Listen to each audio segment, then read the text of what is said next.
البليلة. البليلة السخنة. البليلة السخنة الجميلة اللي بتدفي في الشتاء. الجو ده عايز طبق بليلة كده يدفينا، او كوباية حمص الشام. الحاجات الحلوة دي بتاعت الشتاء بتخلي الواحد كده ايه دفيان، وياكلها كده وهو مبسوط.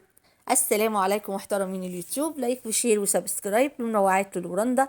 اتمنى تحطوا اللايك، واللي ما اشتركش يشترك في القناة، وفعلوا زر الجرس عشان كل ما انزل فيديو يوصل لكم اشعار بيه. واتمنى تشاركوا الفيديو بين اصدقائكم عشان تعم الفايدة للجميع.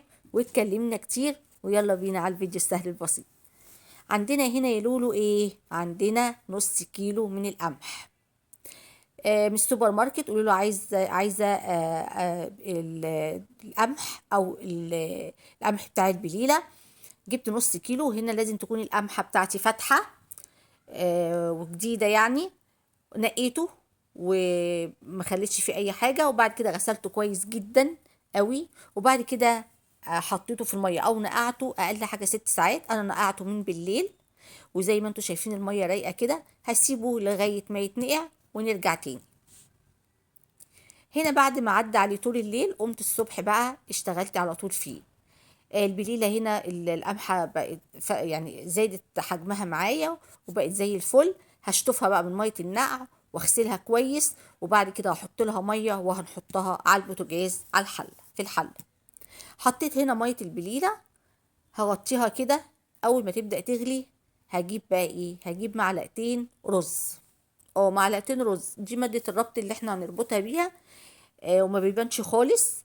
جبت معلقتين بالظبط على قد النص كيلو، غسلتهم كويس، وبعد كده نزلت عليهم في البليلة. هقلبها بقى وهسيبها تاخد تاخد وتدي كده مع نفسها. اول ما تاخد غلوتين هبدأ ههدي عليها النار، كأني بالظبط بدمس فول. وطريقة تانية ممكن برضو بعد ما تاخد غلوتين كده تطفي عليها خالص، وتغطيها تكمريها كده وتغطيها، وهتلاقيها برضو استوت. شربت المية بتاعتها كلها وهتلاقيها استوت. بس انا بفضل ان انا اهدي عليها النار خالص وتستوي. هنا بتغلي اهي كده. خلاص ههدي بقى النار واسيبها مع نفسها. هي بصراحة ما قعدتش وقت طويل، يعني لان انا نقعاها طبعا من بالليل، فما خدتش وقت. وكانت ما شاء الله استوت. بصوا بقى هنا، بعد ما قعدت حوالي بالظبط والله نص ساعة أو ساعة إلا تلت، ما قعدتش وقت كتير. بصوا المية بتاعتها لونها والحباية بتاعتها استوت خالص، اتهرت خالص، والمية لونها أبيض وجميل. هعمل ايه بقى؟ انا هاخد النص الكمية هحط عليها لبن، والنص التاني ممكن تقدري تفرزيه تحطيه في بعد ما يبرد في اكياس وتشيليه في الفريزر، وده اللي انا بعمله. انا هنا جايبه الحليب حاطه في الحله التانية. هبدا بقى اخد ايه؟ هاخد كام كبشه كده من البليله وهضيفهم على اللبن. اللبن هنا انا كنت غلياه بالليل وطلعته من التلاجة، يعني اللبن هنا عندي ساقع مش سخن. البليله بس اللي سخنه. ببدا باخد كده ايه الكميه المناسبه لينا اللي احنا هناكلها يعني. والباقي طبعا هشيله زي ما قلت لكم في اكياس، او ممكن تشيليه في علبه. انا بشيله في اكياس وبحطه في الفريزر.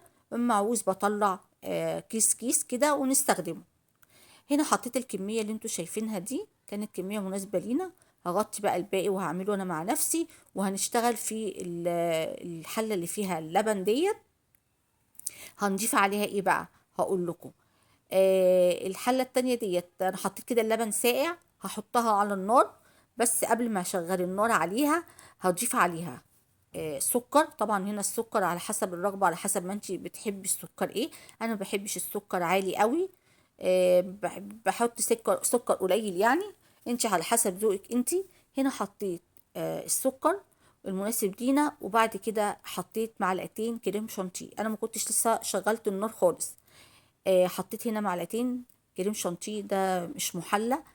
حطيت معلقتين وقلبتهم كويس. وكمان اضافة تانية حطيت شوية فانيليا، تديها ريحة حلوة وطعم حلو. هنا بقى بدوب الكريم شانتيه مع السكر مع كل الحاجات ديت لغاية ما يدوب خالص. وبعد كده هشغل النار عليها.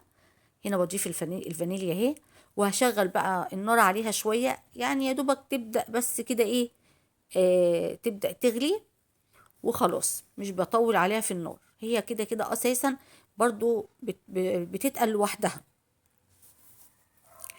هنا خلاص ابتدت تغلي معانا زي ما انتوا شايفين كده. خلاص انا هطفي عليها بالشكل ده. خلاص انا هطفي عليها وهبدأ بقى نروح نغرفها مع بعض في البولات بتاعتنا. انا عملت قبل كده البليلة معاكم في القناة، اللي هي البليلة بالطشة، كانت حلوة قوي. اللي هي بالكنافة كانت طعمها جميل قوي.